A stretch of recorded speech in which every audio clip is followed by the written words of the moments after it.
I think the issue with this movie that everybody had was it was based off the popular toy line, which then became a popular cartoon series in the 80s, because that was the way things were done, right? Like we created an awesome toy line. Now we've got to get people more involved with it, so we're going to make cartoon. And then the tone's completely different, and it takes place on Earth and not so much on Eternia. And I mean, we talked about Skeletor in the show. It's kind of this like bumbling bad guy, like you know, like that's Skeletor. You'll never get me, He-Man. Yeah, I mean, most of the if you see a Skeletor meme now, it's like, you know, a dirty joke Skeletor meme. And he's running away. And, yeah. Tell me.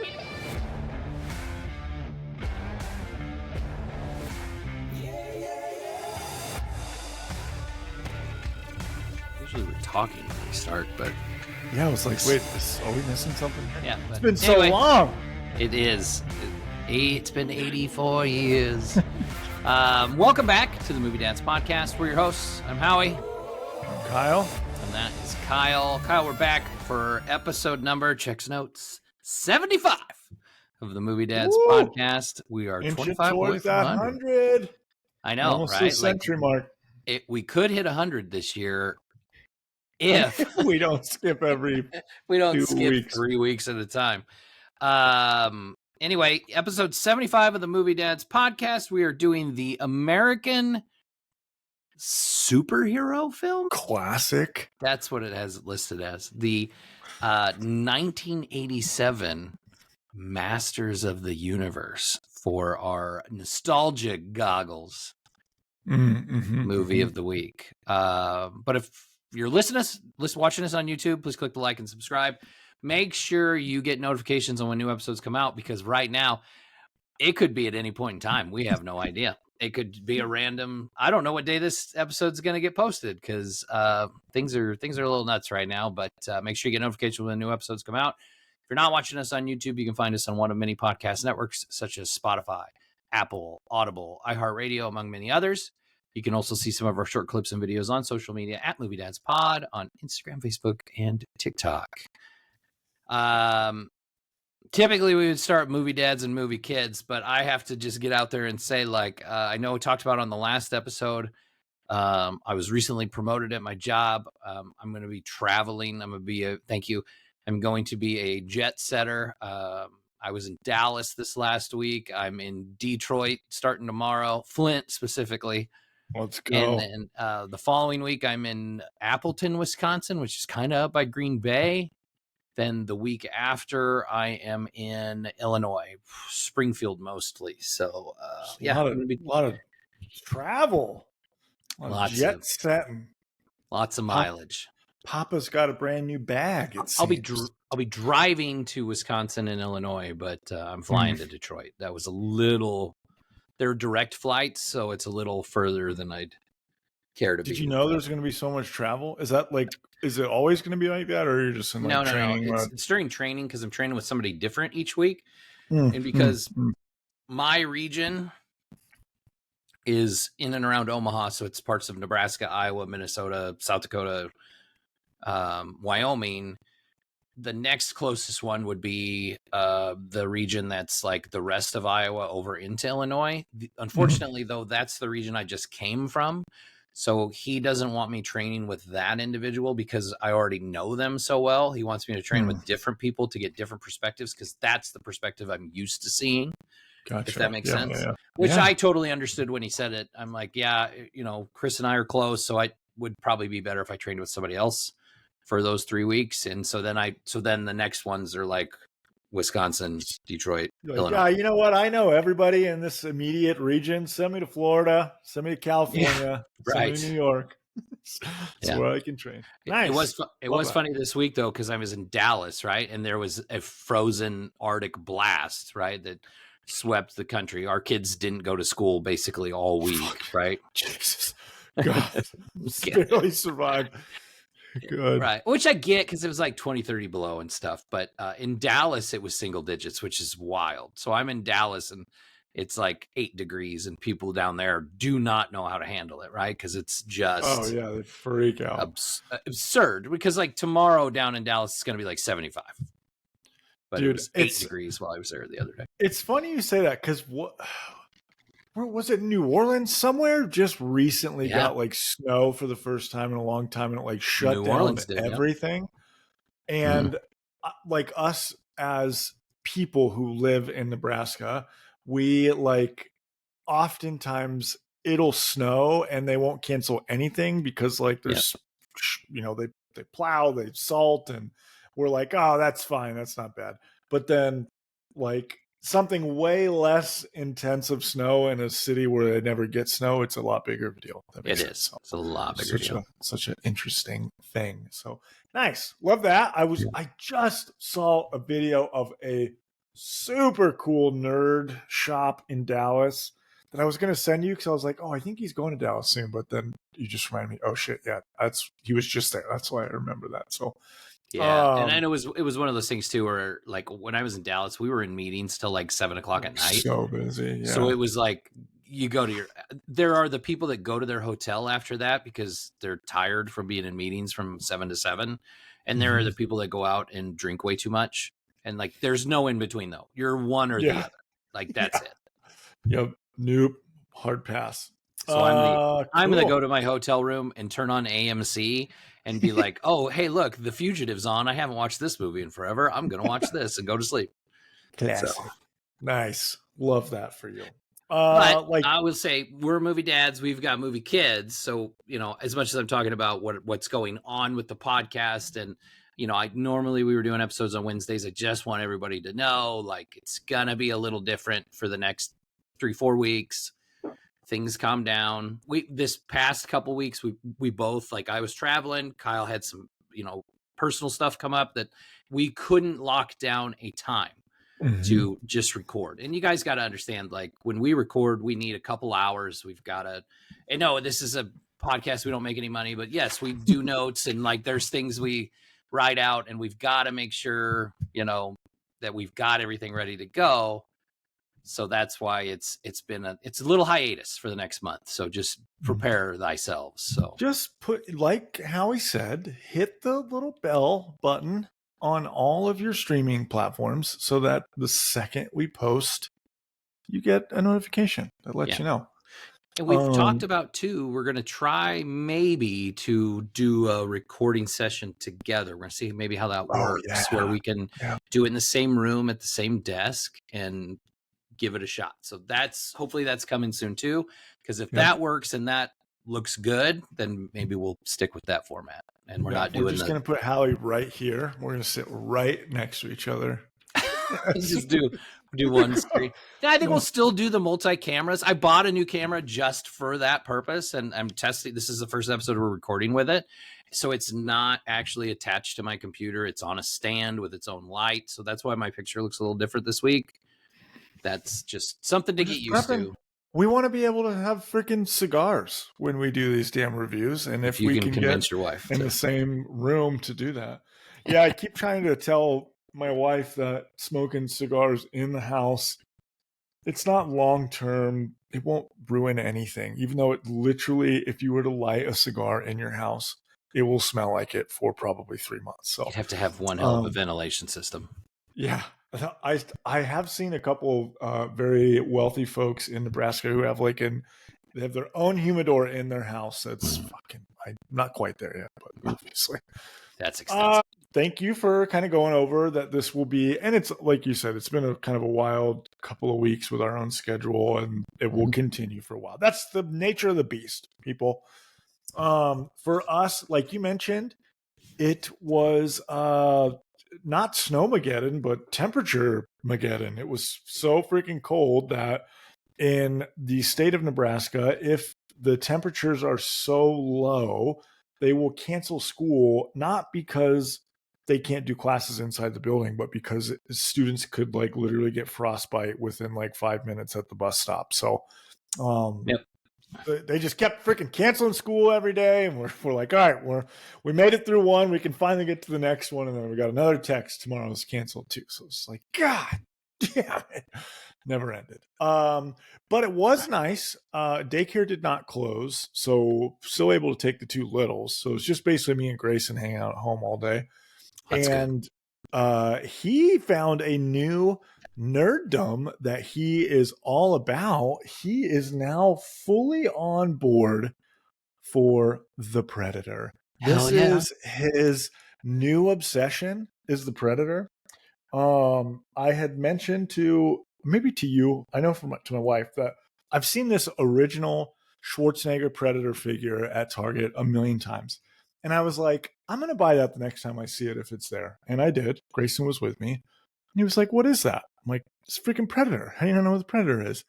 He's like, I don't know. I'm a kid. I shouldn't watch those things. And I'm like, all right, we get home, we're going to watch Predator. So he is obsessed with it.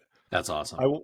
I'll say this: Amazon had they had the old movie picture on the new Predator movie, and the new movie picture on the old Predator. So I bought the wrong one at first, bought like the more modern one, which he was like, "Oh, this is really cool," and then I had to explain to him like, we're turning that off right now and I'm buying the other one because you need to watch the original. Yeah, like you need to watch the original.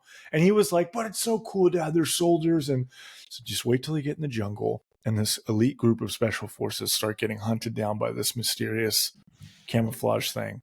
And he, like I said, he's obsessed with it. He refuses to watch anything right now other than going through. He's to Alien versus Predator now. Oh, wow. All right. He's like fucking all locked in. He actually came downstairs and was like, Dad, can I borrow your Predator action figure? I need it for my army. So that's awesome. And your son actually came over to hang out. They're the same age. We live next door to each other, so they play all the time. And Des and I had just watched The Predator not that long ago. So he came in and he was like, oh, we just watched The Terminator. And so like Grayson was like quoting The Predator.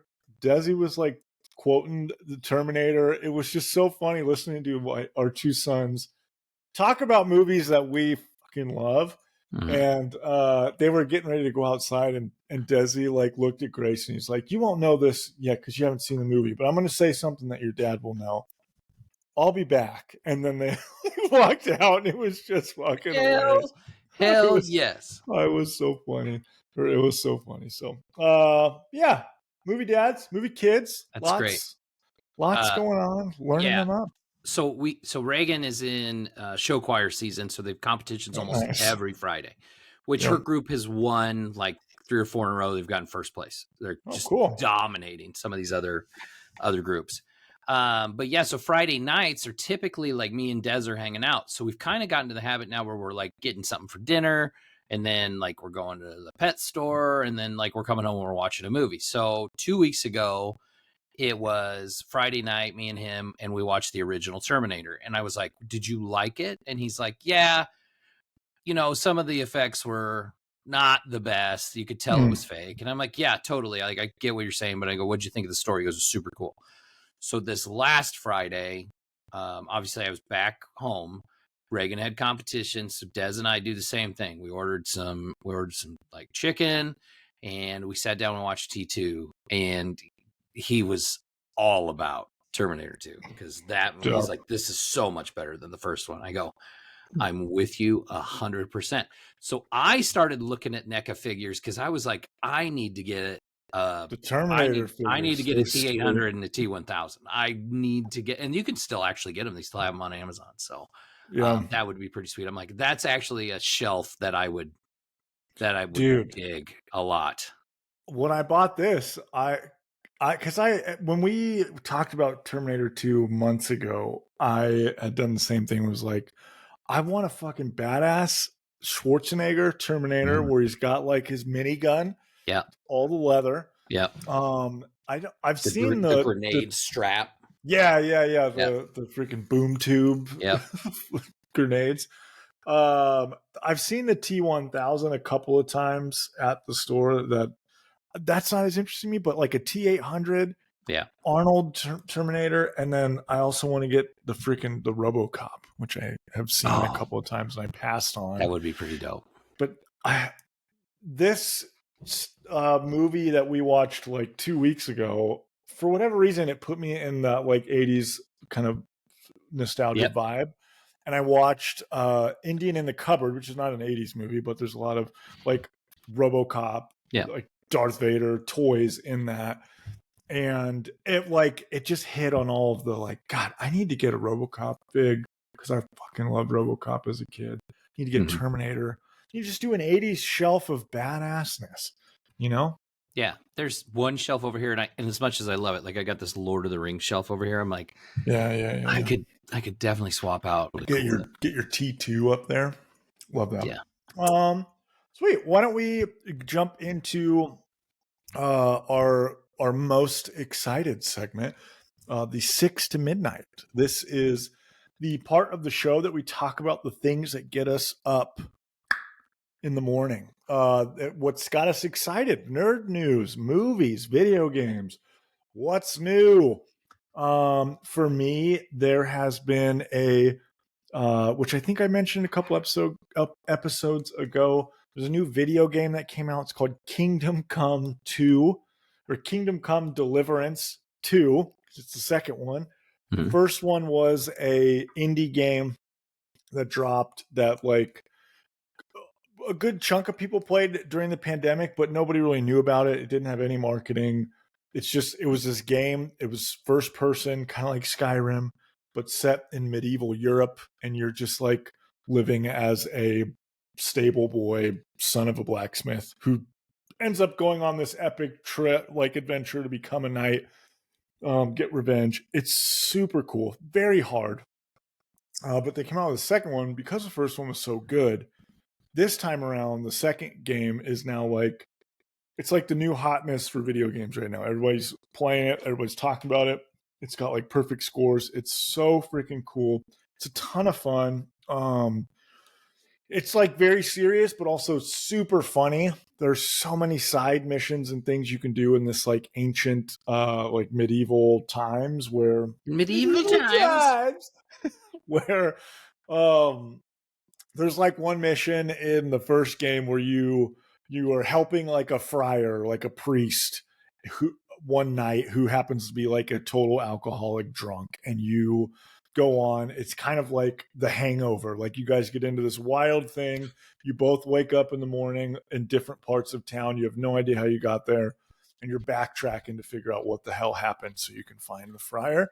And then you have to help him give a like sermon in the morning after you're both still like piss drunk from being out all night. So anyways, the second game is a ton of fun.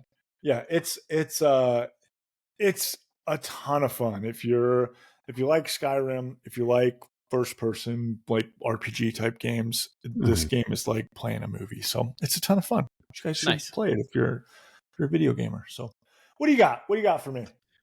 So I'm just doing this week. I'm not doing movie news because we've had so much over the last 3 weeks. I did get to see a couple of movies that I did want to talk about that, I saw these a couple weeks ago.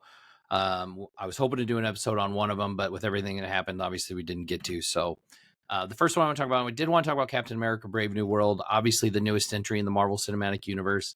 One of the worst reviewed MCU movies ever. I think it's a 50-something% on Rotten Tomatoes. Yeah. Audience scores obviously higher. But a lot of the issues people have taken with the movie is around the writing and the story. And there's also been a lot of people that aren't thrilled with Harrison Ford's performance. So I wanted to talk about those, and I kind of want to talk about my thoughts with the movie. But first, this might be the best popcorn bucket. It's metal. It's like an aluminum shield. Sounds like Captain America. Look at that bucket. Look at that bucket, man. Like that. Just freaking. It locks, and you twist it, and it's That's dope.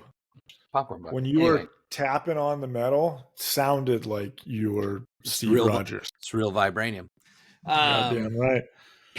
Anyway, that's cool. But the movie itself, like, first off, I want to say, I think Anthony Mackie as the new Captain America is awesome. I think it works very much so from the beginning. He's like, so it starts off with him on a mission as Captain America, and it's cool. Like, he fits right in leading a team. Do you remember the opening scene in Winter Soldier where they're taking the jet and they're going to the boat? Remember, like George St. Pierre is the bad guy. Yeah, They yes. hijacked the Like the ship. coolest scene Yes. of any Captain America movie. It's very reminiscent of that. The opening is cool. with Giancarlo Esposito's Sidewinder is the bad guy in that scene, and so there's some cool battles, there's some cool fight scenes. But Anthony Mackie also too obviously has not taken the super soldier serum, so he's human. He just has like the tech, and he still has like the Falcon wings and stuff like that. But there's a couple parts where he's like, I should have taken that serum. And so it's kind of funny, but he is very much a good modern Captain America.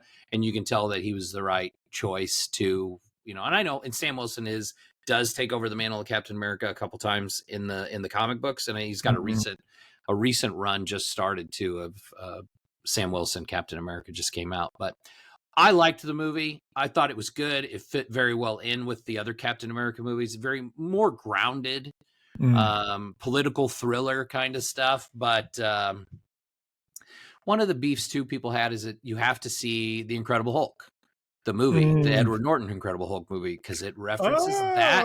It references that movie a lot, and so a lot of the people were like, "Well, we have to see the movie that nobody remembers existed in order to get everything that's going on in this movie," which is not entirely true, but I liked that movie by I did Dubs. I did too. But it I references a mentioned lot. to you, I didn't realize that I know some of my Marvel characters pretty well, but I didn't realize that Harrison Ford's character in this movie was the same bad guy general from the Incredible Hulk movie. Right, William Hurt.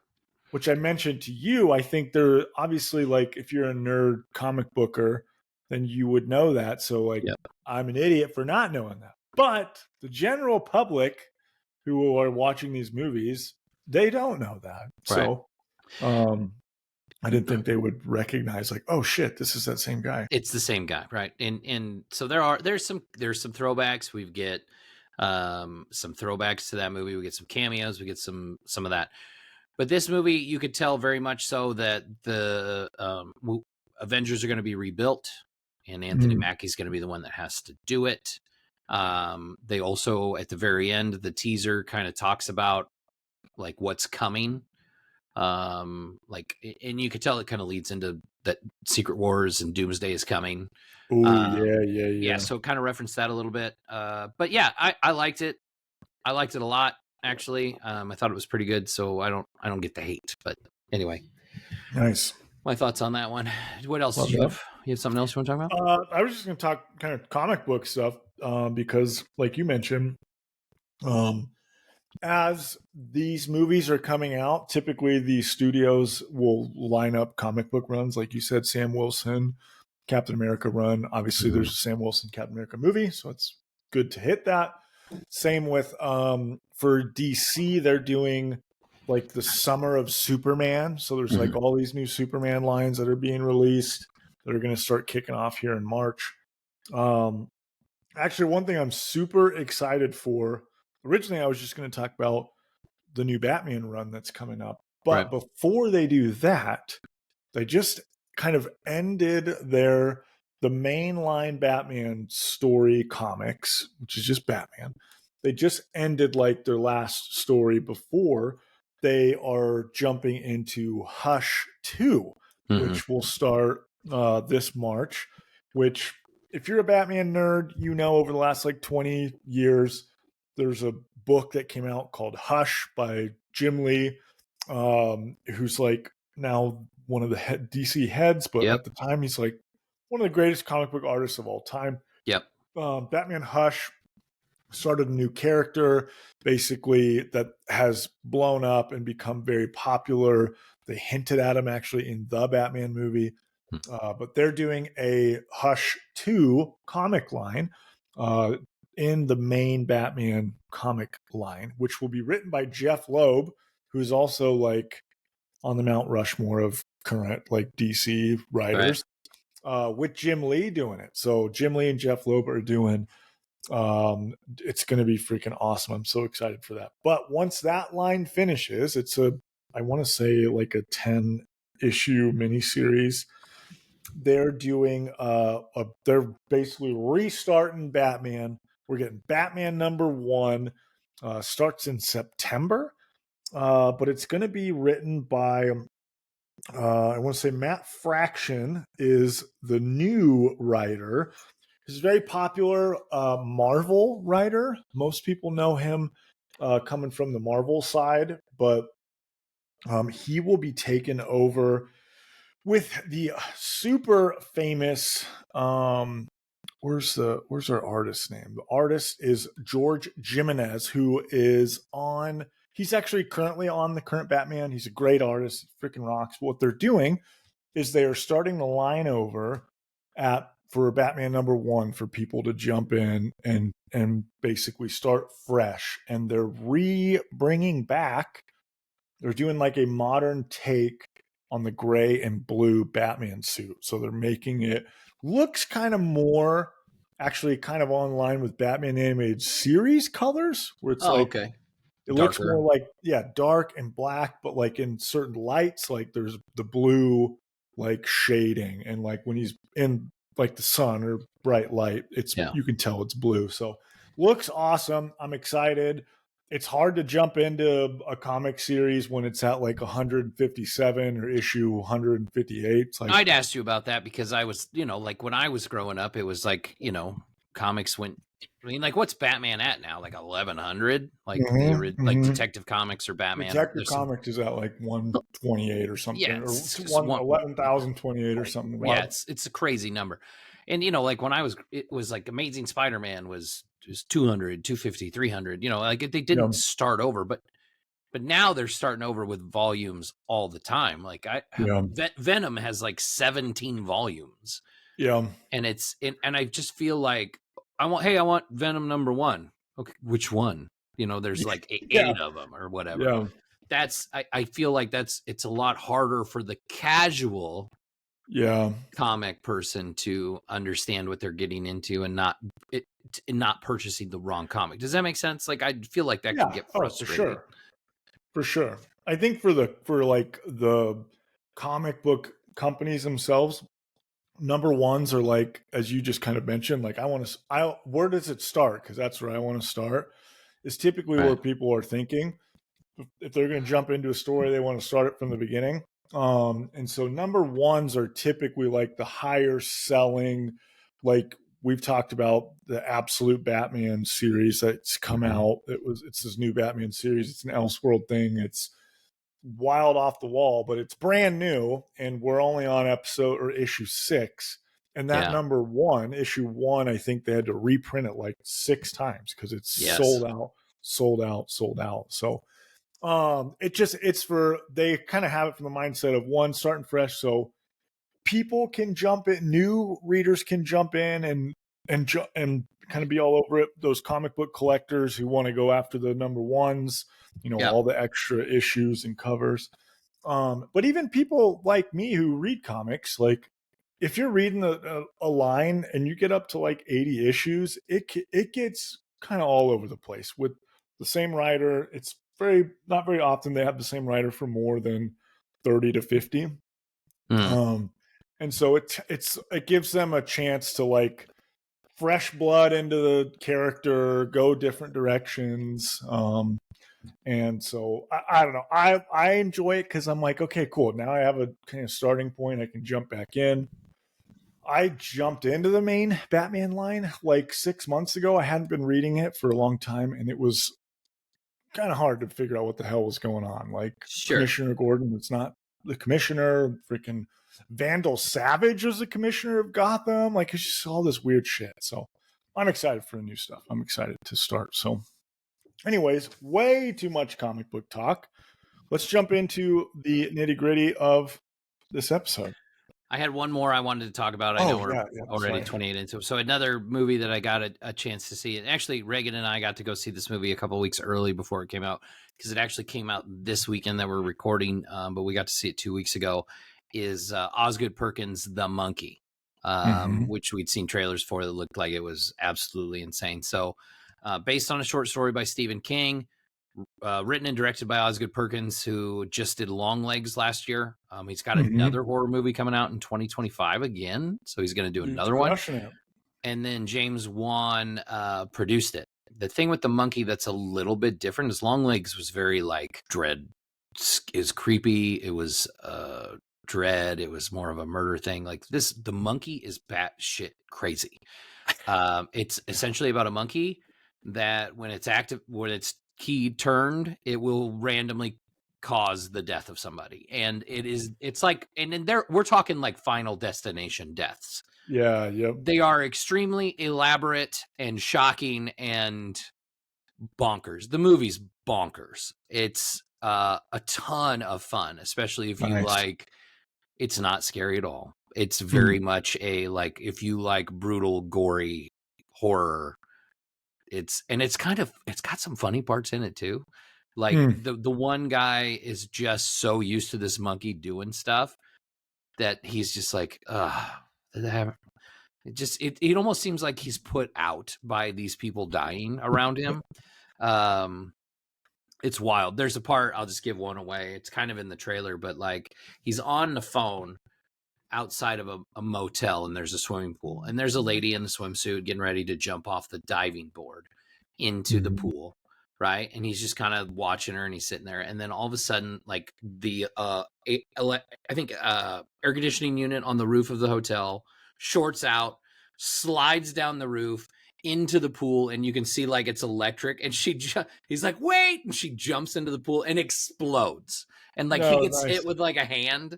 And there's blood everywhere. It's crazy, and it's a ton of fun. But I would highly, highly, highly recommend anybody seeing The Monkey, because it was a ton of fun. So anyway, the trailer made it look cool. It made it look very like funny Final Destination kind of vibes. And it really is very Final Destination, but in a like almost don't take this too seriously kind of manner, you know. But anyway, that takes us into our Nostalgia Goggles movie of the week. The 1987 it says American superhero film when I looked it up, so I guess that's technically the genre. Science fiction superhero. I mean, he has powers. I fights guess evil. Right. I guess he is by the standard definition. He has his own comic books, so I mean, superhero works. Yeah, he's a superhero. What are we talking about? He's a superhero for sure. But Masters of the Universe came out in 1987. It was directed by Gary Goddard, written by David Odell, who wrote the scripts for both the Jim Henson Workshop Dark Crystal movie and the Supergirl movie, if you remember that being one of the worst superhero movies of all time. Yeah. The cast includes Dolph Lundgren as He-Man, Frank Langella as Skeletor, Courtney Cox as Julie, Barry Livingston as Charlie, James Tolkien as Detective Lubbock, and then I added Meg Foster as Evil Lynn and Billy Barty as Gwildor to the cast. So I hadn't seen this movie in forever when we sat down and watched it. That was a couple weeks ago that we watched it, but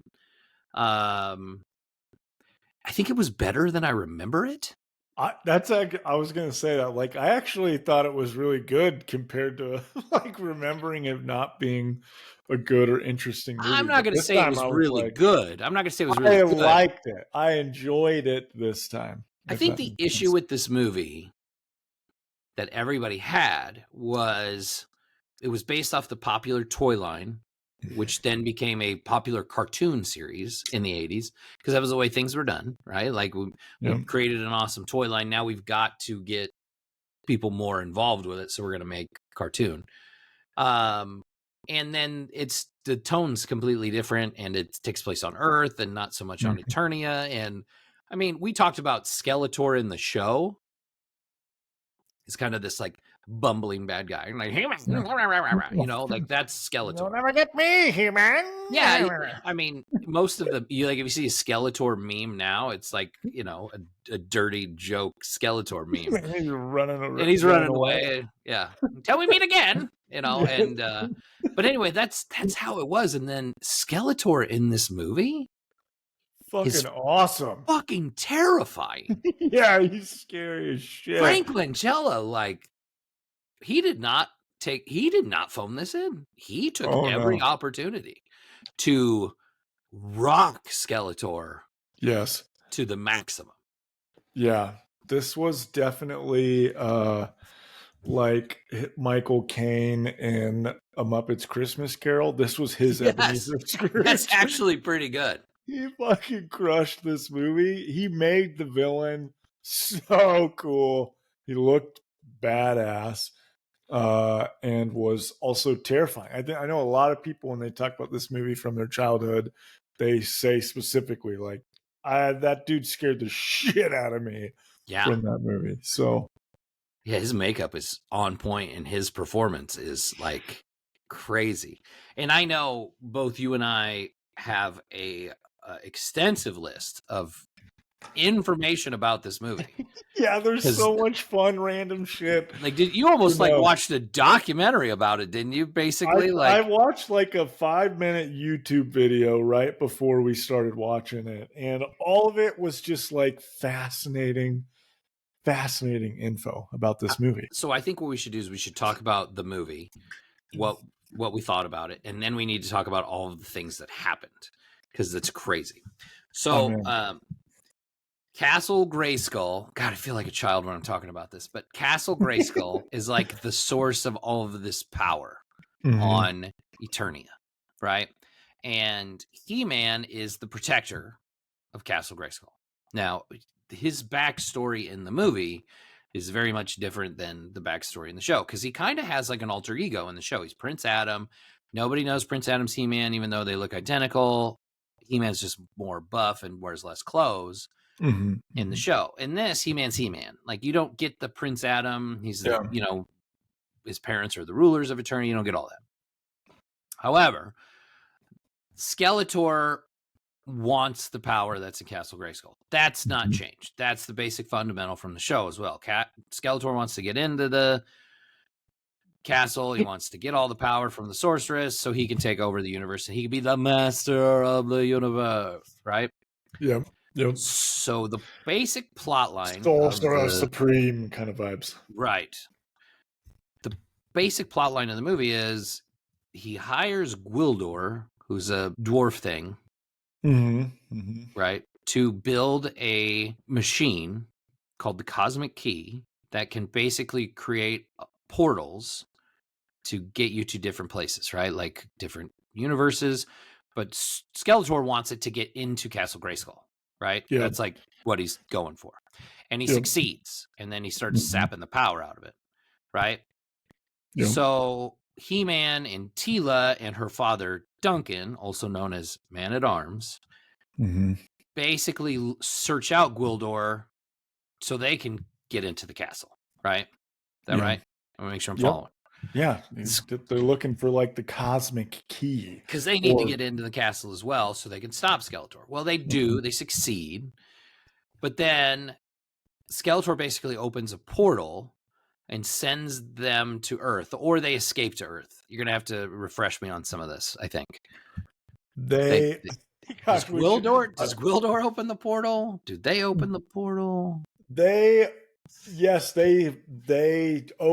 Gwildor open the portal to leave to Earth so they can like escape without getting killed, because like Skeletor has taken over.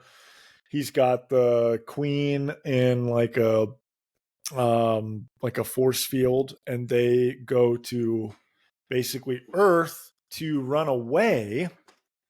But then they can't, like, they get to Earth and they can't get find back you have to find the key, right? Yes, the key gets like lost, and so Skeletor then sends his people to chase after them because Skeletor has his own key, and they find Gwildor, who has a second key, and so they're like, oh shit, we need that key, hey, man. So hey, man, he sends his Goonies that are not toys. So that was where I was like, wait a minute. A lot of the characters in the movie were not original show or toys, right? Like all the bad guys. No, and it's the same thing with like the good guys, like He-Man and Tila and Man at Arms are original good guys from the show, Yeah. right? They decided to do Gwildor because they thought it would cost too much to do Orko, who was like the magic little sorcerer guy in the show, right? Yep. Yep. And then for the bad guys, like we have Skeletor, Evelyn, and then Beastman's one of the people they send back, who's very different. But that's basically where the line is drawn. Like 3 on the Yeah. good guys, 3 on the bad guys. Everybody else is just created for the movie, which I don't understand why they did that. And they had a ton of like black stormtroopers. Yeah, Was like that's essentially what they look like. Yeah. Skeletor's like henchman army, which I okay, so I guess we didn't really preface this. For me as a kid, He-Man was not a show that I watched. I'm obviously younger than you, so this was not as a popular show. Right. I knew of it, but I didn't watch it. I had maybe one or two random bad guy toys. I had a toy of like a bee guy who had like pincers. Yeah, I don't I know had what that his name guy. was, Yeah. but that was like my only He-Man toy. So for me, He-Man is not like a property that I'm like gung ho of like, oh, I know every character, I know who that is. I obviously recognize most of them. But for you, it's different. You collect some Oh yeah. He-Man toys and so there was a lot of me asking questions of like, wait, is that so and so or who is that or what? Like, is that actually from the thing? And so I think for you, there was a lot, probably more kind of a more annoyance while watching because you're like, what the fuck did they do that for? Why didn't they do that's that? if you look beyond the issues with like that this had really nothing to that they changed a lot and it's frustrating and annoying. Yeah. If you look past that, then the movie is a lot better than you thought. But at the same time, like you've got to find a balance. There are a lot of movies where they try too hard to fit in too many characters. So okay, so like Street Fighter. Remember when they made Street Fighter? We watched that, and it's like they tried to fit everybody in from the Yeah. game, and like it almost was too goofy because of it. And I don't know. I just don't understand why you create all these new characters. Like you got Yeah. Blade, the swordsman. Like you couldn't just do like Trapjaw. Yeah. He's like one of the main bad guys. But anyway, yeah, I don't know. It I was think odd. we were talking about, and you had kind of mentioned this, which was I think a big kind of issue that people had with the movie was that the show is in Eternia, this like separate fantasy land or It's a planet. different planet, yeah. They're And aliens. that the show is always on. There's no going to Earth. And for this movie, obviously, like we'll talk more about behind the scenes stuff, I guess, later. But this movie is a very interesting, like budget. Yeah. What they could do, what they could afford. Yeah. They basically doing scenes in America or just normal. There's really, if you think about it, there's really not many locations. There's like the classic main road of a small town that's probably used for every general movie film.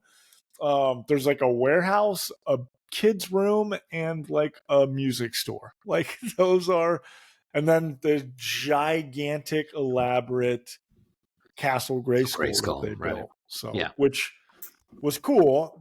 So I jump into some of the little tidbits. The big kind of set piece for the movie, which I thought is like what makes the movie really cool because Skeletor is there. It's this gigantic practical basically set that they built. They took down the wall of 2 sound stages to make one big giant sound stage. It was like the largest set that had been built in Hollywood for like 40 years or something, since like Ben-Hur or something crazy. Wow.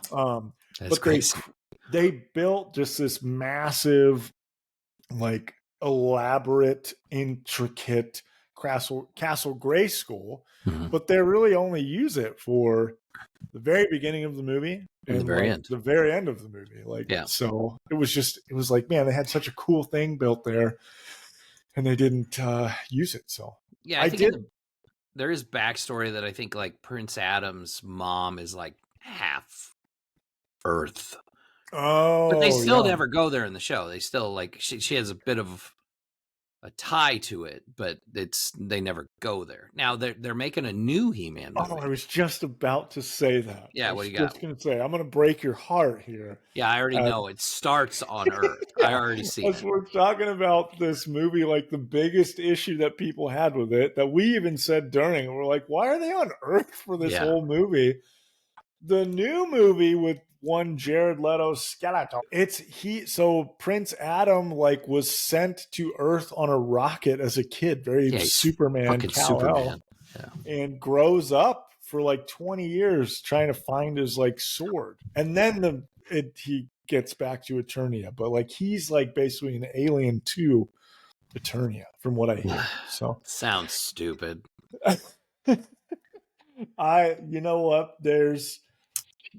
Maybe it'll be really cool, but it's one of those things like why do that when you already know there's a movie that came out that people's biggest issue off because they love to do that.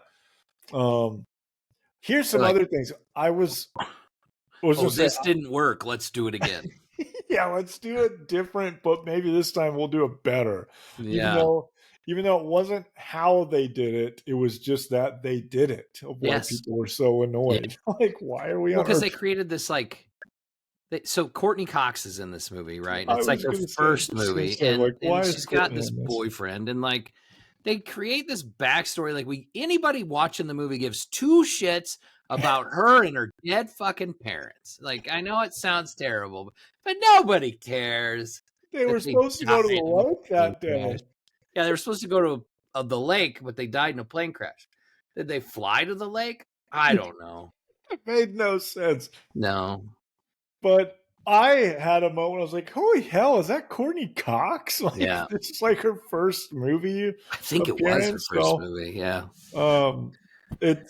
It's which I thought that He-Man was going to be trying to get love interest her. Yes, but that did not happen at all. Right. So apparently that was the thing that was not allowed in the movie. Like He-Man was not running around in his underwear with his cheeks hanging out, but he's not trying to pick up Courtney Cox. Yeah, chiseled like an Adonis, but thickest accent on the planet. So yeah. Anyway, they find the key. They go back. He-Man Skeletor gets all the power. He gets this like crazy ass suit of armor. Oh yeah, they fight. Cool. Very right. ornate. He-Man knocks Skeletor off the like bridge into the pit below.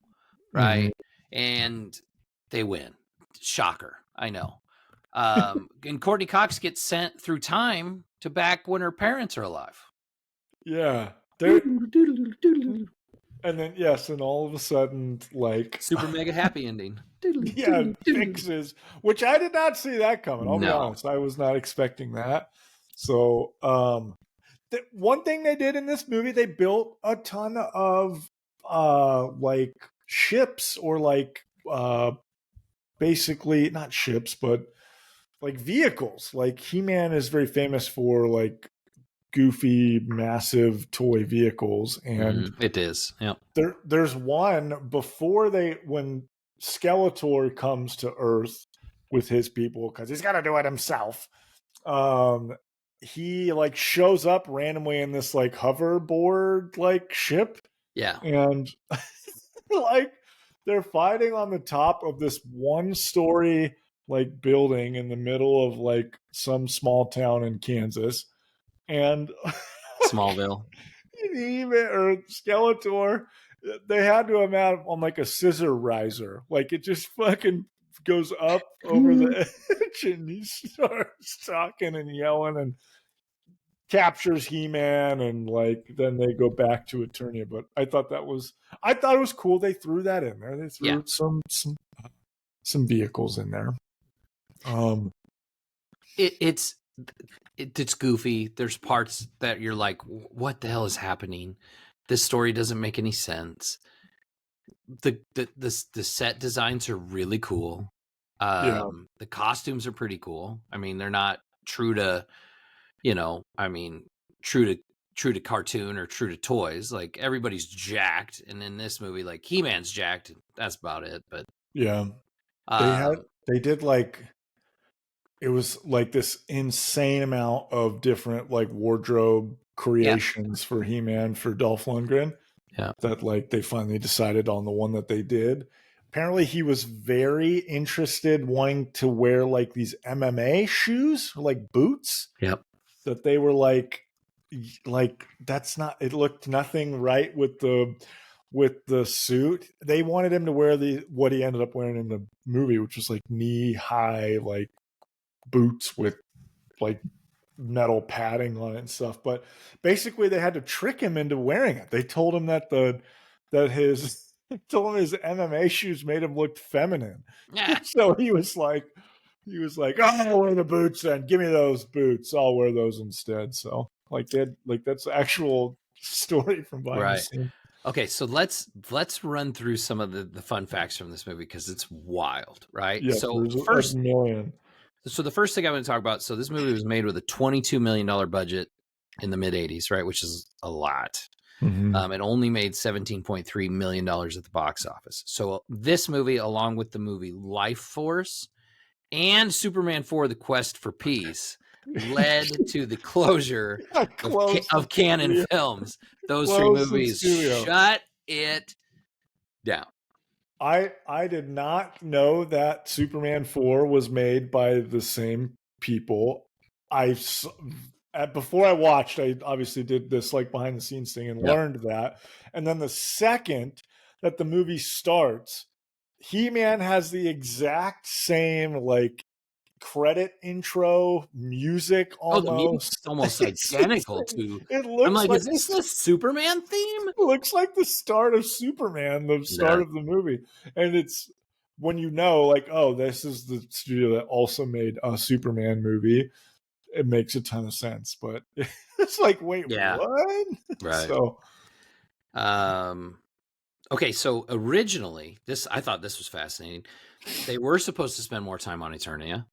They were gonna have Snake Mountain, and Beastman was supposed to be able to talk, which he can't in the movie, but he was supposed to.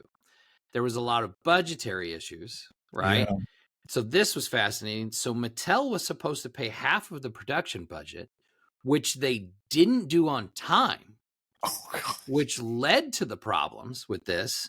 And so the director, Gary Goddard, financed the end of the film himself out of his own pocket because Mattel hadn't paid for it yet.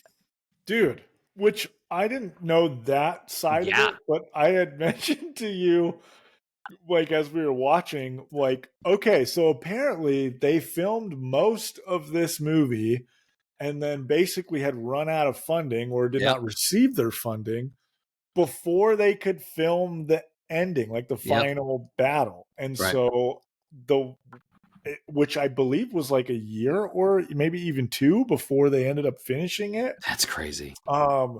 So they had this whole movie that they couldn't put out because they didn't have an ending to it, and then the director decides to fund it. Yeah. And what they say is that final battle that they show is like significantly different. The light is, there's no lighting, there's no lights because they didn't have the budget to do it. And when you watch the movie, it's exactly what happens. So He-Man's fighting Skeletor like freaking Pokemon evolves into his final form, into a phenomenal cosmic power Jafar.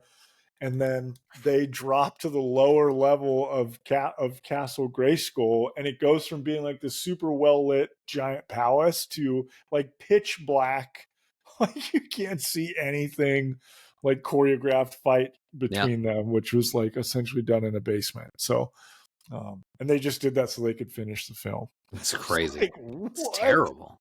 Mind blowing. Yeah, Shocking. it's wild. And it's all because Mattel. Which is crazy. Yeah. Dolph Lundgren's accent was so thick that the director had originally wanted them to dub him completely with a different actor. Yeah. But they ended up dubbing Dolph Lundgren with Dolph Lundgren. So he recorded all of the lines he said in the movie in a studio later and they added him in. So then that way it would be more clear and concise. Yes. Because his accent was too thick. Which they also could not find a stunt double for him because nobody looks like a 7-foot shredded blonde Adonis. Right. So he had to do all of his stunts and stuff for the movie too. So what a fascinating. Yeah, it didn't, from what I saw, it did not seem like the director really wanted Dolph at all for this movie. No. But kind of had to because he's the only one that looked. Because he was that way. He was the only one that could fit the mold that they needed for He-Man. One of the other things that I thought was very interesting was the writer, David Odell, based this script on New Gods. Did you see that? The Jack Kirby New Gods. He based it on that. He wanted this to be like an homage to that comic line that Jack Kirby did for DC. And Skeletor's, the version of Skeletor in this movie is based on Darkseid. I was just going to say, like, so the New Gods, for those that don't know, Darkseid and all of his minions from Apocalypse is who the New Gods are. Okay, so you mentioning that, one, did not know that. Fascinating. Jack Kirby, goat of goats when it comes to comic book nerd stuff. Because I had saw that this movie was so not this movie, but there was a movie that was made that we talked about, I want to say on our first episode or maybe our second or third, where I had told you about it. We didn't watch it or do it for the pod, but I was like, you have to watch this Jean-Claude Van Damme movie. Oh, that's right. It was. Can I talk? This is gonna lead. Oh yeah, keep going. I'm gonna let you talk about that, but I got to lead into this. So there's a post-credit scene in this movie, Masters of the Universe, which when we watched it, I forgot to fast forward through the credits to watch it. But Skeletor ends up living at the end of this movie. He comes up out of the pit. You see him like come out of the water and says like, "I'll be back" or something like that. Which is, it's completely, because they were going to do a sequel, and I got to find the exact details of this. But the story in the sequel was supposed to be like Skeletor came back and he went back to Earth again, and like took over as like a business tyrant or something, and led to like a post-apocalyptic kind of Earth, which leads into, now you go ahead. Okay, so one of my favorite movies from a kid that not a lot of people know about, the movie, it's a Jean-Claude Van Damme movie called Cyborg, where Jean-Claude Van Damme basically like is in a post-apocalyptic world. He's kind of like a mercenary, like bodyguard for hire. He takes this woman who is like futuristic cyborg. You find out that he needs to transport her from Philadelphia down to Atlanta in this post-apocalyptic world. It's a cool Jean-Claude Van Damme, like 80s, like techno music, fighting, badass bad guy villain. That I don't know what it is, but I fucking love the movie. And I had told you about this when we first started this, of like, you have to watch this movie, because I don't think you had heard of it. I had never, and I watched it, and it's wild. It's fucking crazy and wild, but it's super cool. And there's some really iconic scenes from it too. Jean-Claude gets crucified. Anyways, specifically, go ahead. I was just saying, as I was getting ready to watch this movie, I found out that Cyborg was originally supposed to be the sequel for this Masters of the Universe movie that they had planned and written, and like the sets, everything was like set to go for this to be Masters of the Universe 2. Right. I don't remember what the reason why they didn't go that route, but then they just ended up doing a totally different movie out of it. The project was abandoned when Canon Films was unable to pay Mattel's fees for the movie. And then the already made costumes and sets and everything were utilized for the low budget film Cyborg. And occasionally that movie is screened as Masters of the Universe 2 That's Cyborg awesome. because of That's fucking amazing. That's one of those like movie facts that blows your mind.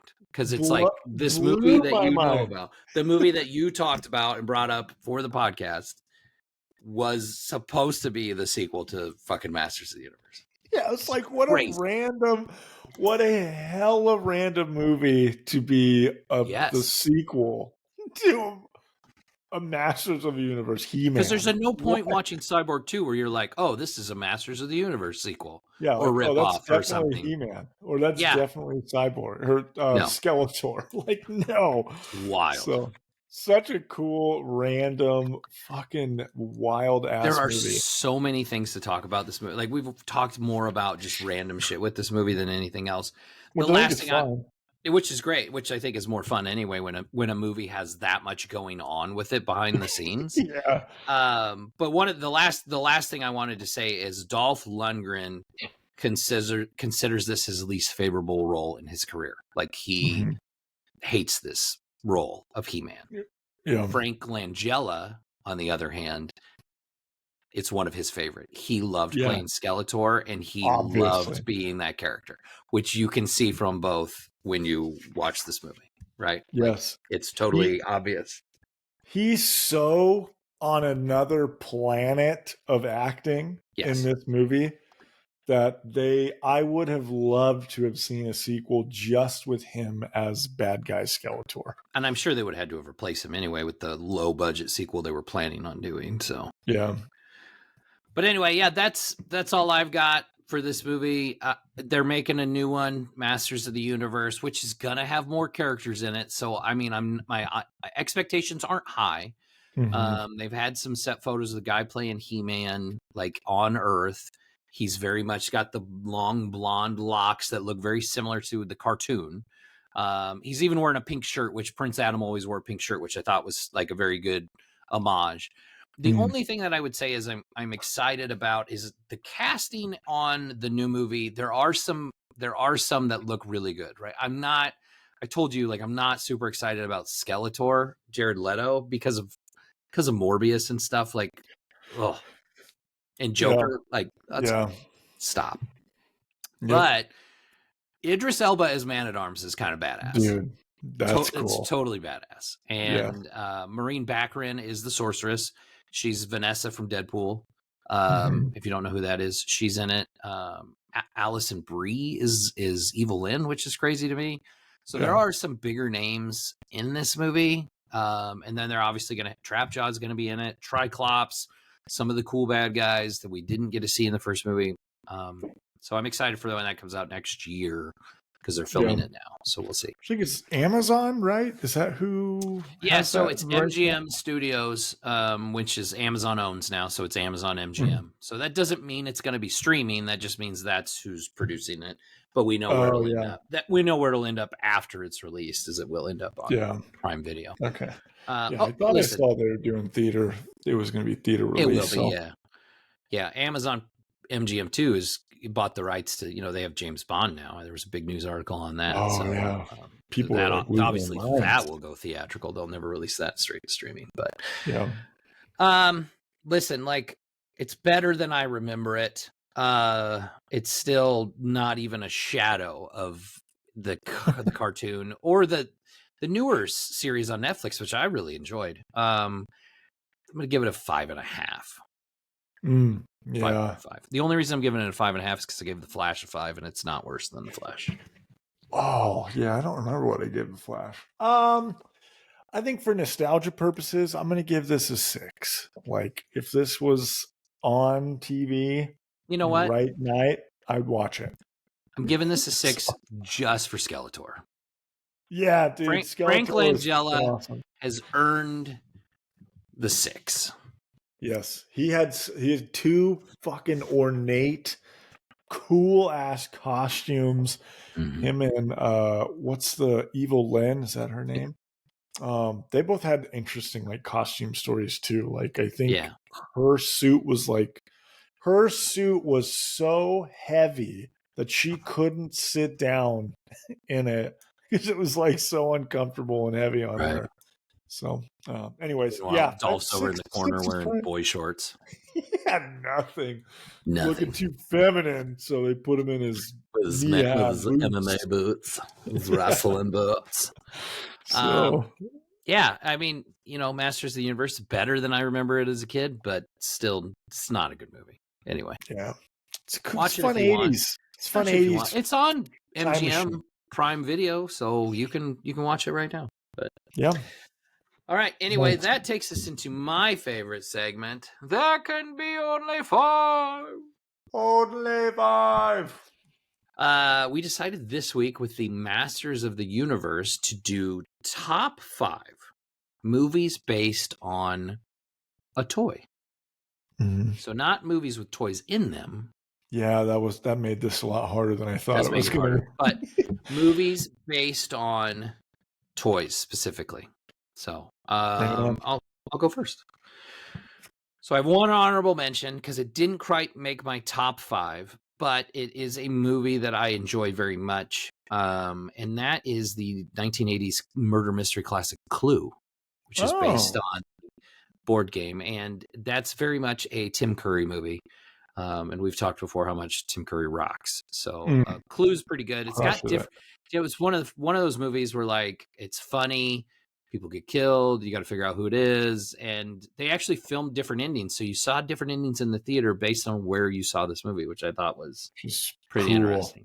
So if you have it on DVD or Blu-ray or something, I think it gives you all the different endings to watch. But anyway, I had Clue as an honorable mention. Nice. At number 5, I had Trolls. I had the original Trolls movie. I mean, like the music alone, like that movie should have been so stupid, right? They made a movie off the tiny little plastic hairy trolls that people put on their desks or when they go play bingo, right? Like they made a movie about the 90s desk toys that everybody had. Little troll dolls. So. And they made a movie and they voice cast is amazing.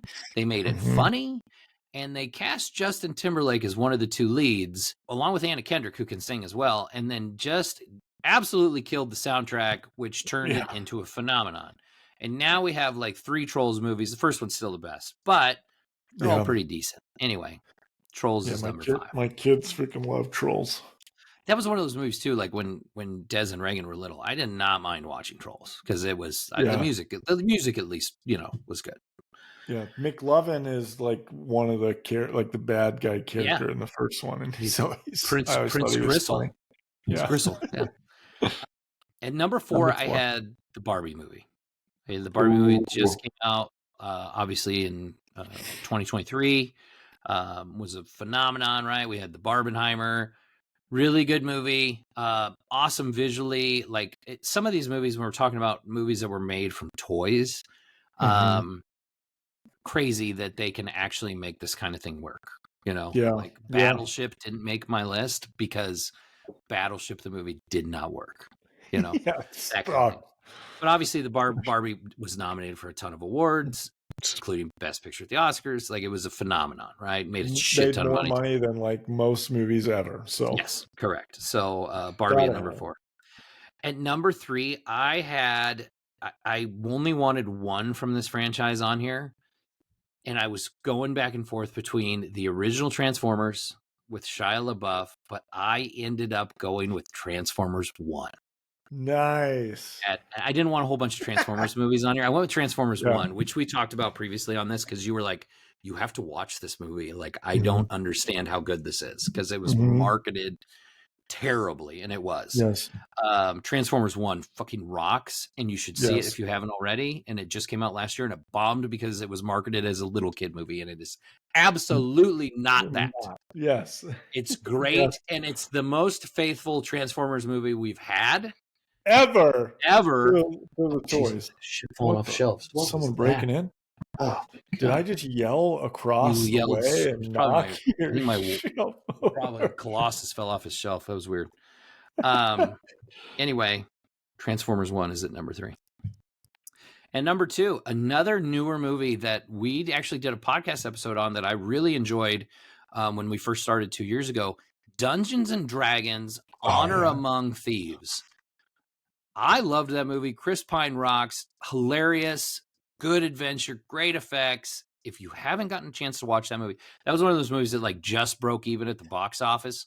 So they've talked about a sequel, but it's never been greenlit. Nobody knows if for sure it's going to happen. But I'd love to see more in that universe, especially with those characters, because I think they did a great job. Dungeons and Dragons: Honor Among Thieves, the newer movie from like 2023. Definitely recommend it. I had that at number 2. And then at number 1, it's a tie. Movies from the same universe. I put a tie at number 1. I had the Lego Movie and Lego Batman, number 1. They're like on a level playing field. Obviously, the Lego Movie was way better than it should have been. Yep. It was one of those movies that came out and you watched it and you were like, that's actually a really great animated movie. Like, it's big brain ideas. It's totally cool how they do it. And then the way it kind of interacts with the real world is awesome. And then obviously Lego Batman's in it. And so they created a spinoff of Lego Batman. And if you look at like a list of best Batman movies, it's up there. It's usually it's above like the 90s later movies, right? And it's above those, and it's above Adam West's Batman. It's a really great movie if you haven't seen it. Yes. And there's a lot of great animated movies, but because it's Lego specifically, Lego Batman and the Lego Movie tied for number 1. Love what that. Do you got? Love that. He landed in my popcorn bucket. He just like he dove in. It, dove right for it. Nice. Love that list. That is great. Like you said, when we originally said let's do top 5 movies based on toys, I immediately am like, oh, Ninja Turtles, Indian in the Cupboard, Toy Story, like just all these things that I thought were going to be. And then I realized, oh, wait, no, those are not based on toy lines. So, and some of those I thought were, and then was like, oh, yeah, it's comic book. So this was a harder list than I thought it was going to be. But here we go. Number 5, I've got a movie that I have been like, nah, but it was good and enjoyed, and it deserves its flowers. I've got Barbie at number 5. For everything that you said, it did so well at the box office. You can't not have it in your list. I think someone just rang my doorbell too. So if you hear the dog barking, that's what that is. And we've talked about Barbie before on this podcast. Like, it's not a movie for us, and we realize that. Like, that's not a movie for me and you. So obviously our daughters or wives would probably have that movie ranked higher for specific reasons. It's a girl movie, and that's not to say we can't like it, but if like, am I going to watch the original Transformers or am I going to watch Barbie? Well, I'm going to watch Transformers 9 times out of 9. Yes. But that's because it's not for me. Yep. Love that. Okay, so we're pretty similar there. And then I got my number 4. I've got Trolls, the original Trolls, because everything that you said, it was way cooler and more interesting than I ever thought that was going to be. My kids loved it. It gave a backstory and like interest to these little dolls that we all had. My like favorite troll doll that we had when I was a kid was a Raphael Ninja Turtle, one with big red hair. I thought the movie was super interesting. Like you said, the music was great. There's a million spinoffs from it because of it. And it's all based off of a goofy little desk toy. And then number 3, you had this in honorable mention. I've got it in my list. I've got Clue because this movie is awesome. I have a lot of friends who, not a lot, I have a couple of friends who like look at Clue as like one of their favorite like all-time movies. So it's a pretty good movie. It is so cool that they did alternate endings and that they sprinkled different ones around the country. Like, how innovative and cool is that? The movie's awesome. Tim Curry, hugging rocks. It's a good movie. That's a movie, if it's on, I will watch it. Yeah. And then number 2 and number 1, I've got ties at both. So I got 2 movies at both sides or both levels. But number 2, I couldn't have one on here without the other. I felt like they went together and they're equally as good. But for number 2, I've got the Lego movie and the Lego Batman movie at my number 2. So, All right. because they're freaking awesome. When I saw the Lego Batman in theater, I distinctly remember I saw it with my wife, like talking about like, this is one of the best like Batman movies ever made. Like, It's this great. is freaking awesome. Like, I want more of this freaking Batman. So, and then Chris Pratt crushes it in the Lego movie. Yeah. That movie is just, it's so cool and innovative and fun. And like I said earlier with some of the other ones, my kids loved it, but it's also fun for adults and folks who grew up with Legos. So there's a lot of callbacks and throwbacks.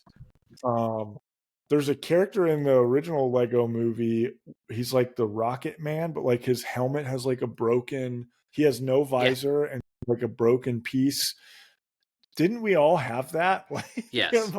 like how did they have my Lego guy in this movie? So, Right. but yeah, Lego Batman, Lego movie is number 2. And then number 1, I have a tie for essentially the reasons that you said. I felt like both of them I loved, and one I think is more faithful to the original toy line, but one was also super freaking cool when it came out and put them back on the map. I've got 2007's Transformers and Transformer 1 from this past year. So both are super cool in their own right.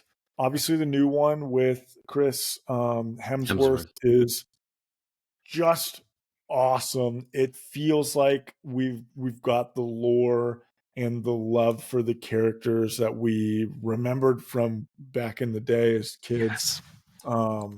But the one in 2007 was like, we got live action Transformers. Shia LaBeouf was fucking hilarious in that movie. Megan Fox, obviously, she was Megan Fox. But then we got Optimus Prime and like just in Megatron. It was just so cool to see them in live action. Yes. It kicked off basically like 100 movies like The Fast and the Furious. None of them were anywhere near as good as the first one. Right. But I thought both of those movies were equally cool. I like Transformers 1 more, but equal levels of importance as toy movies, Transformer movies. So, yeah, that's my list. Pretty similar, awesome. Pretty right on brand. Very similar. Don't you hate going second when the lists are almost the same? It's terrible. Well, it's more of like, oh, nice, right? Validation. Yeah, it is. Yeah, especially when you're like, oh, wow, it's almost the same order in the same movies. Like, yeah, literally, a couple shifts, like one's in front of the other, but that's it. But yeah. Makes me think like, okay, this is the proper listen. This is how it's supposed to be. Yeah, they fell in line the way that we would have wanted them to go.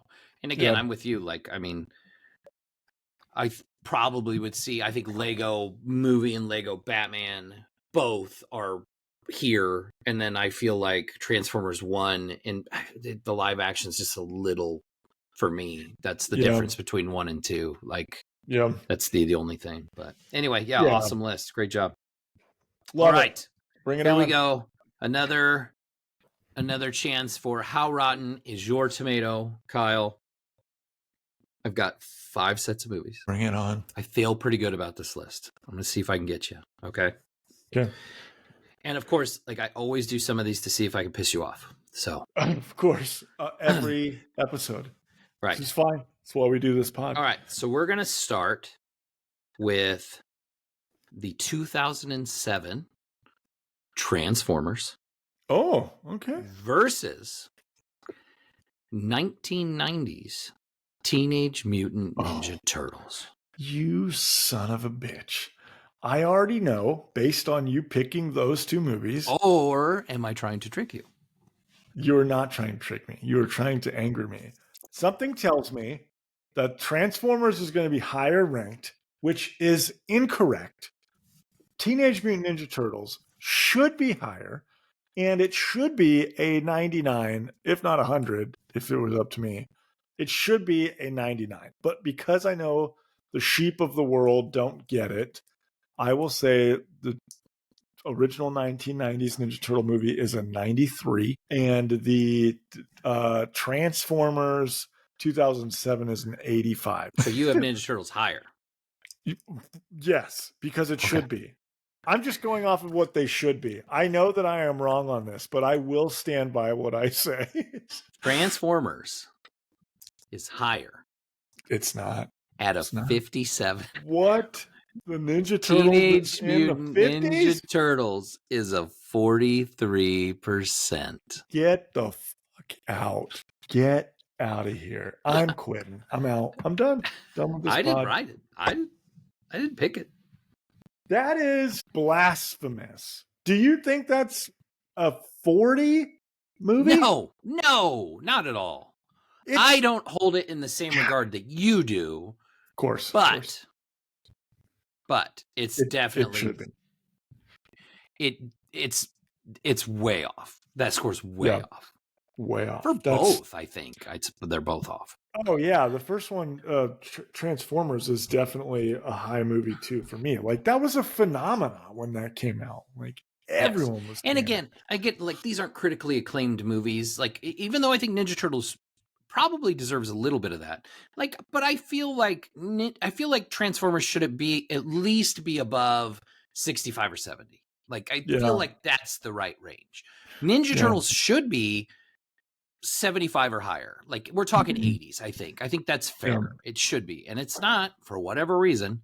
But it's not. If I remember right, the Transformer movie made a lot of money, right? Didn't it? Wasn't it like a huge billions. box office? Yeah. The first few were. The first three, I think, all made over $1 billion. That's wild.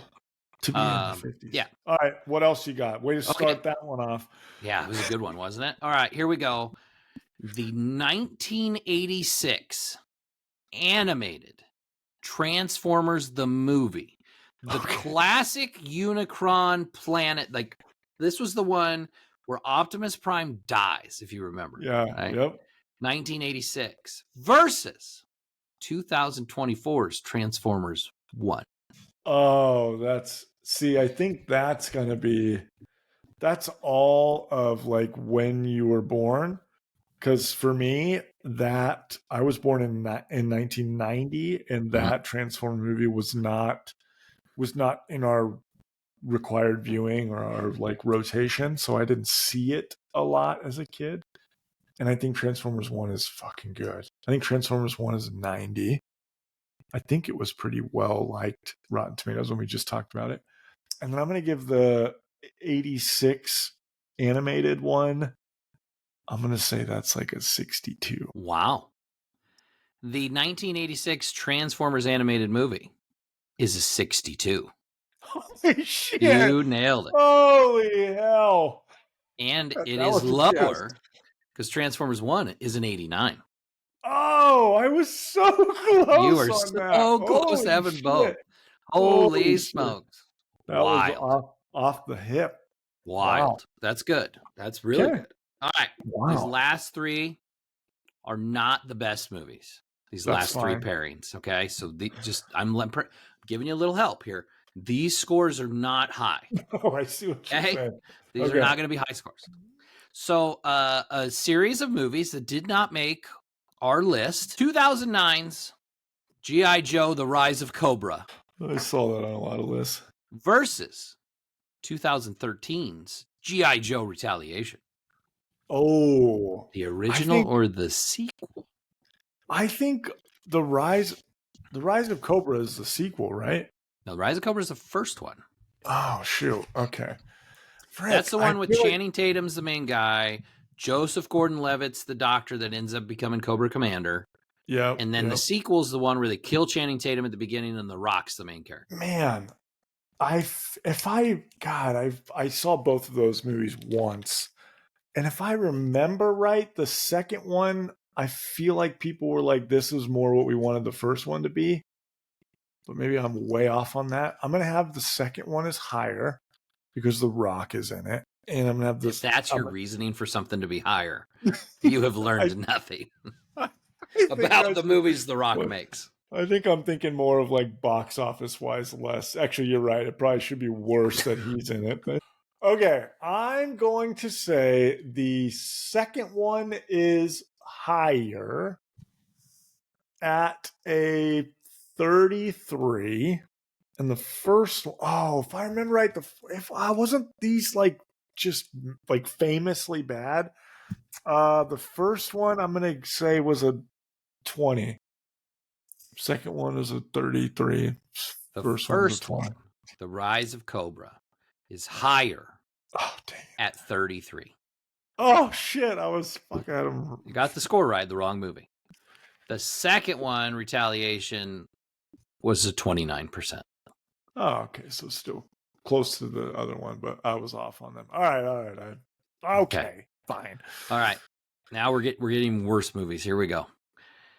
2000s Dungeons and Dragons. Oh, nice. With Jeremy Irons, if you remember that movie. Mm-hmm. Versus 2012's Battleship. Oh, man. That shouldn't be anywhere near each other. Anything with Jeremy Irons in it should be higher. Oh my God, have you seen that movie? But they're both not good movies. I'm going to say Battleship was higher. I feel like I hated that movie, but for whatever reason, it wasn't as hated as most people as I thought it was going to be. I'm going to say Battleship is higher at a 20. And the Dungeons and Dragons is an 18. Battleship is higher at a 34%. Oh, way higher. One of the biggest box office bombs of all time. So between John Carter of Mars and that movie, Taylor Kitsch's career died. Between those two movies. It really did. Which is Dungeons and Dragons. I really I actually liked the John Carter movie too. I actually thought that was good. They too. just spent way too much money on it. My mom loves it. My mom loves the John Carter movie. They spent way too much. They spent way too much money on a property that was too obscure for mainstream people to know. Yeah. Dungeons and Dragons was a 9%. Oh, Jeremy Irons. Wow. It's a bad movie. Man, that's a bad movie. His girlfriend. Woof. All right. Here we go. The last two. Bring it on. 1987's movie we just talked about, Masters of the Universe, versus 1993's Teenage Mutant Ninja Turtles 3. Oh, shit. Man. And these scores are close. Okay. Man, I don't think I've ever thought about what the TMNT 3 Turtles in Time or whatever. I'm going to say after watching Masters of the Universe recently, I'm going to have Masters of the Universe higher. Even though I would probably rather watch the third Ninja Turtle movie before watching this if I had to choose. Okay. But that's because it's from my childhood. I'll say Masters of the Universe is higher at a 25. Has to be bad if it bombed a studio. 25. And Ninja Turtles 3 was a 20. Masters of the Universe is higher. And you are close. It was a 21%. Oh, God. And Ninja Turtles 3 was a 19. Oh, I was so close. You were really close. God. Wow. Those are not good movie scores. Terrible movies. But and they're not good. I mean, I think we generously gave Masters of the Universe higher scores because it was better than we thought, and because Skeletor rocked. Yeah. But otherwise, it's not a good movie. Yeah, we were seeing the positives out of it instead of like the absolute. Well, because I think we had in our head it was worse than it actually was. Yeah, for sure. So 100%. Yeah, but anyway, nice. You did good. You got one right on the nose, and you almost got the one paired with it too. So you were that was close. Going off. That was good. Good overall. Good job. Some dog shit movies. I had to throw you the curveballs there, but yeah, when I pulled up that original Ninja Turtles score, I was like, oh, he's gonna be so mad. Furious at this fucking horseshit. I'm gonna go look up the addresses of all of the reviewers. We should see. Let me look real quick. What do you think the audience score was, if you had to guess? It was a phenomenon too. It had to be high. 80 plus for sure. That movie was like, it took over the world. Wasn't it for the longest time like the highest grossing like independent film? Yes. The audience score was an 81. Oh, God, look at that. Right on the fucking dot. Yeah. Right on the nose. Anyway, Love it. if you're watching us on YouTube, please click that like and subscribe so you get notifications. Click the bell when you get notifications when new episodes come out, because we're in a little bit of a, it's going to be when we can get them out kind of deal. So it has been on Wednesdays typically, but it's been shifting. So working around schedules, we'll try to get that out as soon as we can. If you're not watching us on YouTube, please make sure you're listening to us on one of many podcast networks such as Spotify, Apple, Audible, iHeartRadio, among others. You can also see some of our short clips and videos on social media at Movie Dads Pod on Instagram, Facebook, and TikTok. We'll be back with our next episode, date TBD, with another. You need to see this movie because we're going to start doing more of these. We talked about it before we recorded. Movies that we just, they rock and we like them. And maybe people don't watch them a lot or talk about them a lot, but we're going to watch the Matthew McConaughey and Christian Bale starring dragon movie, Reign of Fire. Let's go. Rocks. I hope it's as good as I remember. It's been a while, but I hope so too. Movie. I'm afraid to go back to it and having it ruined. And just womp. There's a super hard video game that came out with the movie too that nobody really remembers. Yeah, I don't remember there being a video game. Yeah. That's crazy. So anyway, thanks for listening. Thanks for watching. We'll catch you next time. Bye.